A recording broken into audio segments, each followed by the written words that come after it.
நிம்மதியான வாழ்க்கையை வாழ்வது எப்படி? முதிய ஜென் ஒருவர் மரணப்படுக்கையில் இருந்தார்.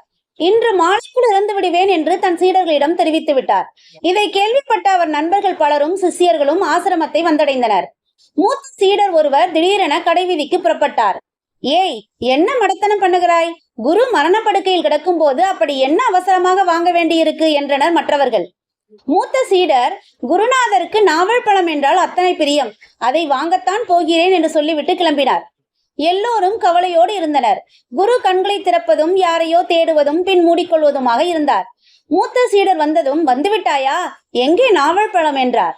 அவர் கையில் நாவல் பழத்தை கொடுத்ததும் சற்றும் நடுக்கமின்றி அதை வாங்கி கொண்டார். ஒரு சீடர் குருவிடம், குருவே, தள்ளாத வயதிலும் உங்கள் கைகளில் நடுக்கம் இல்லையே என்றார். குரு சிரித்தபடி, என் கைகள் ஒருபோதும் நடுங்கியதில்லை, ஏனென்றால் எப்போதும் எதற்கும் நான் பயந்ததே இல்லை என்று சொல்லிவிட்டு நாவல் பழத்தை ருசித்து தின்ன தொடங்கிவிட்டார். இன்னொரு சீடர் குருவிடம் பணிந்து, ஐயா, தாங்கள் சீக்கிரமே இந்த உலகை விட்டு பிரிய போகின்றீர்கள், நாங்கள் நினைவில் வைத்துக் கொள்ள வேண்டிய தங்களின் இறுதி கருத்து என்ன என்று கேட்டார்.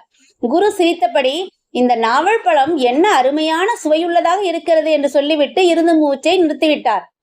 அந்தந்த கணத்தில் வாழுங்கள். கடந்து போன நிமிடமும் வரப்போகும் நிமிடமும் நமக்கானது அல்ல.